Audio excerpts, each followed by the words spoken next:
Let's get salty!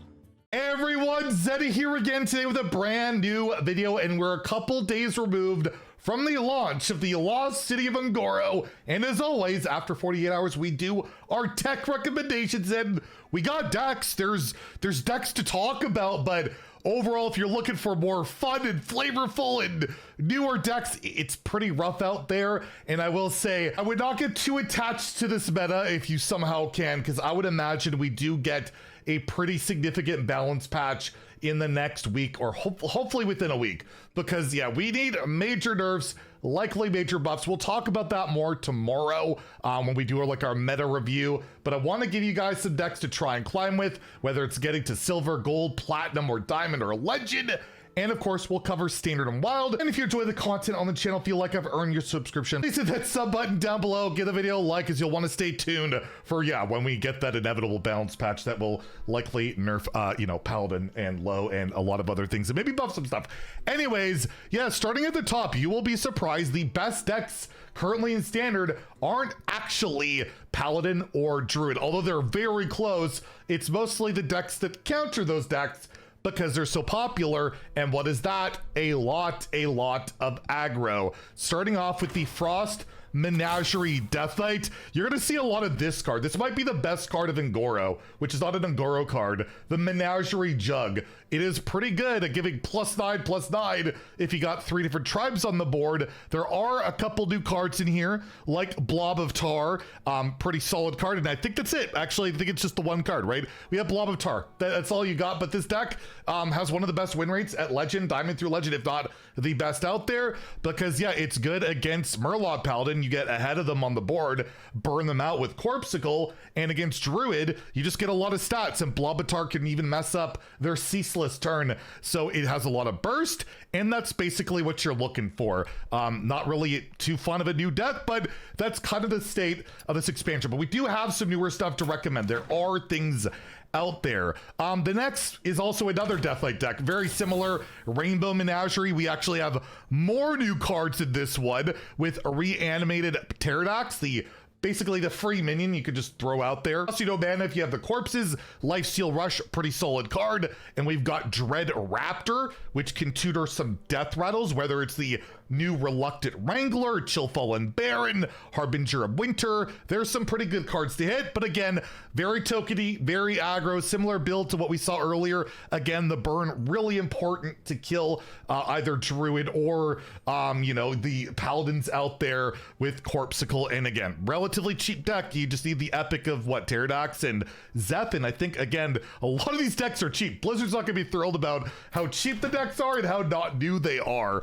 Aggro Demon Hunter, apparently really good at farming Paladin, because you get the board really early, they don't get it back, and you just kind of kill them. You got Ball Hog and not even Ravenous in here. It's pure aggression. I think the only new cards we have here is Insect Claw, the 3-mana 2/2 weapon. You get a 2/1 grub with Rush, as well as Infestation, because it's more burn. You could point at face for the board with the Rushers, and Acupuncture for more reach. But again, nothing too new here, just got a few new cards. Next we have, you'll never guess it, another aggro deck, the Menagerie Priest, which also has Jug, and one of the best new cards of the entire expansion.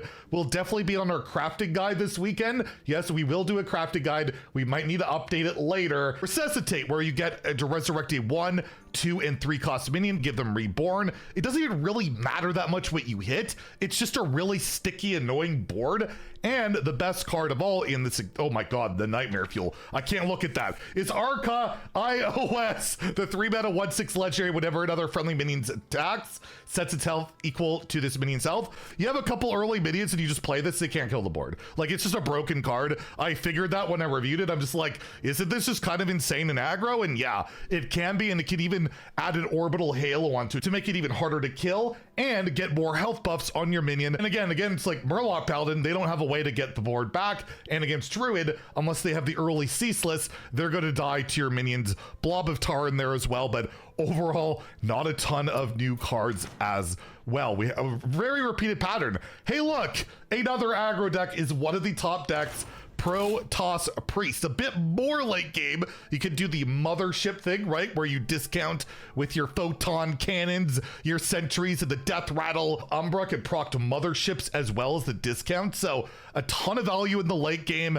and you can get more value with like Narian or Xavius, and less aggressive. It's not purely an aggro deck. It's more of like a mid-rangey feel, but it's not new. It's StarCraft, right?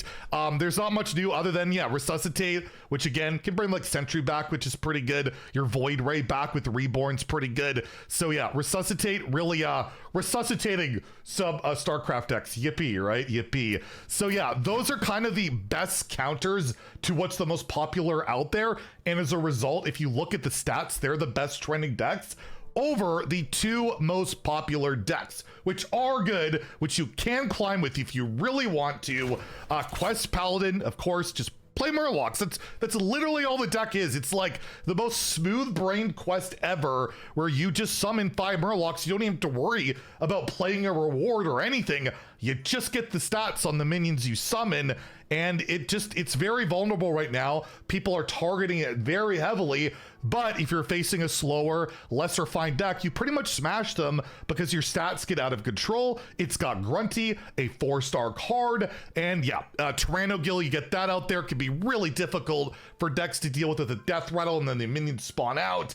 They get more stats, and sometimes they have Reborn and get more stats. Can be pretty nasty, but overall, if you do play this, it's going to be a lot of mirrors and a lot of people trying to target you to beat you with this deck. These are very meta warping decks, so be aware that if you do want to play Dive the Galactic Depths, and it's very, I would say almost certainly a deck that'll get nerfed, and it's likely probably the quest. I don't know what else you're nerfing. They'll probably put it back to 6 where it started, apparently, when they designed it earlier on. So be aware of that, but although, unless you have Grunty, it's a really cheap deck, so you might just get your dust back on that one in the end. And then the other very popular, we already had a video on it, the Loh Druid, is just gross, where it's all about this card, Loh the Living Legend, Battlecry. Your minions cost 5 this game. You find that card, you play it, your giants are 0 almost always, unless you play it on turn 3, which I did one time, and that was disgusting. But Ceaseless is basically always online, and yeah, Carrier's 5 mana, Ziliax is 5 mana,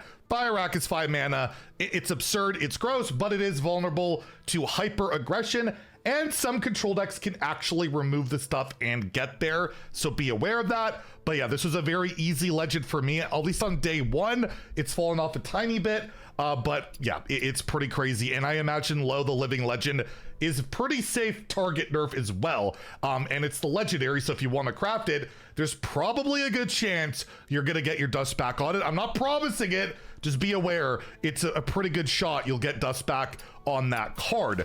After that, the best Druid deck might actually be Spell Damage Druid. This is trending very high at High Legend, arguably the best deck in the format as of the second day. Again, it's because of Loh, and again, you can Loh Ceaseless in the deck, but after that, your Alonius is 5 mana, making all your spell damage stuff a lot more flexible. We have Elise in here as well, one of the newer cards that are pretty good that will likely show up in our crafting guide this weekend, where you can make that custom location, which can help you stay alive, or summon a copy of something like Alonius, which is something I mentioned in the review for Elise, that I would be really good with that, and turns out that's pretty true. And yeah, you got plenty of removal to try and stay alive, some tutoring, some card draw. It's not all in on Loh as the other decks, but it still pretty much relies on it. And it's, you know, you're playing Druid, you could probably find it. And yeah, this is the other Druid deck that is trending pretty well. Cycle Rogue is back. Why? All the toxic decks are coming back. Cycle Rogue, you will never believe that I was right, that a 1-mana Twisted Web Weaver is almost as, you know, broken as a 2-mana one. Because yes, this card's still busted. 2-mana Auctioneer, who would guess? But now, when you have Platosaur, a 1-mana draw card, which you can step, of course, you play the card, you know, you got so many cheap cards, you could probably play the one before it gets discarded, and if not, whatever. And you also have the new Cultist Mapped, which is just a ridiculous 2-mana draw 2 that lets you discover and like influence your draws. So those 2 cards that put the deck over the top. There's nothing else new in here. You want to get your Playhouse Giants out, and Incendious is like too slow for this deck now. You don't even bother with that. You're purely going for the big giant giants and your asteroids, and that's it. That's literally it. And with the meta being as aggressive as it is, that's pretty much enough to try and win games right now. So yeah, Cycle Rogue's up there.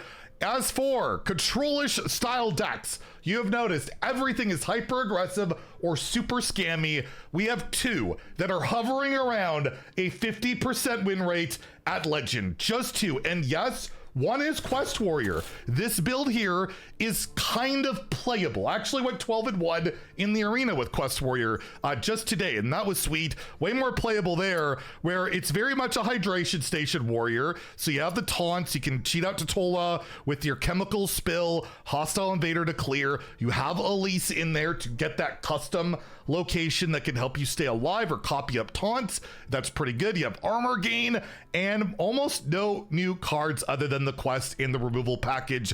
Not even like the new AoE, nothing. It's just pretty much old hydration station warrior with a couple extra cards. You have one Latorvian armor, okay, to help fight for the early board and gain some armor. That's it. And yes, if you want to play some control warrior, this looks like it's as good as it gets, and it's just hovering around 50%. And I'm stretching on this one. I want to give some control options, but this early meta is brutal. Control DK, which I believe has like almost no new cards again. I don't know why Kill Jaden's in here, why 8 Hands is in here. I just saw this was at 49% win rate at Legend.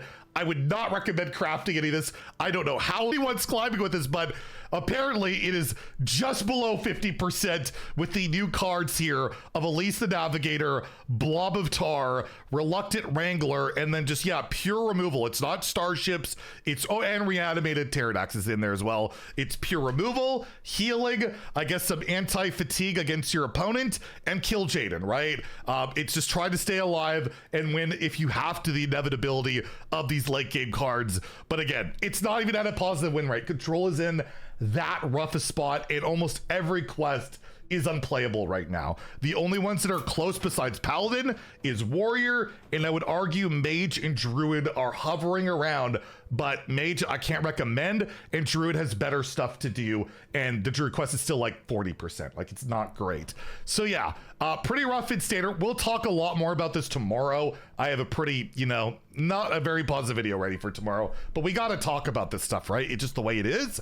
And in Wild, there has been a minor shakeup, not crazy, but a minor one. So Big Shaman is always good, so I'll always recommend it, even though it's stupid, where your ancestors call out a big minion, or you muck morpher out a big minion. There's not much else to it than that. You have Fairy Tale to tutor out your muck morpher, and you can reincarnate stuff and get even more crazy crap. That's about it. The big thing that has popped up is one of the best decks now with all the discard tools this expansion, and I will try and have a video on this later today, is Discard Warlock. It is really emerging again because Cursed Catacombs is a cracked card.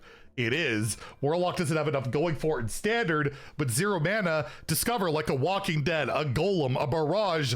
They do their discard thing. It's really solid. Coupled up with Malchezaar's Imp, you're drawing a bunch of cards, and you have Platosaur, which again can discard some of these insane cards. I had a turn 3 lethal trying this deck out earlier today. Very inconsistent in terms of like hitting the Omega high rolls, but consistent enough that it's posting like at Legend like nearly 60% win rate. So yeah, if you're looking for anything new, it's obviously super aggressive and degenerate. You might want to try some discard. Warlock, Libram Paladin, again, always still good. I don't think there's anything new in here. Just discount your Librams, make them cheap, get your light rays out, buff up a Chillblade champion with all your buffs, kill your opponent, and you can rebuke and cold feet to lock people out. Nothing too crazy there. Can't really recommend Holy Wrath until they fix not only like ETC, but we'll like see what you're drawing card, their bugs, so won't recommend that. Miracle Rogue has been trending again with all the cheap spells, and of course the new Cultist map in there is put a little bit over the top for the deck, giving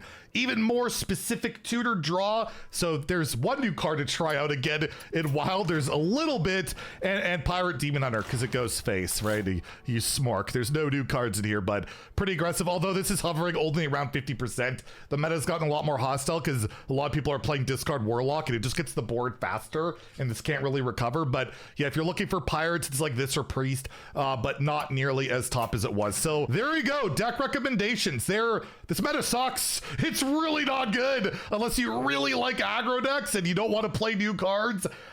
They need a major patch. I'm going to talk about why I think this set has landed so horribly. And yeah, we'll talk about a lot of stuff tomorrow. I have a lot to get off my chest and a lot that needs to change, right? Obviously. Anyways, hopefully that helps you get to the, that patch time where you join me and play the arena while we wait for that next patch. If you enjoyed the video, please like and subscribe. Have a great day and stay salty, my friends.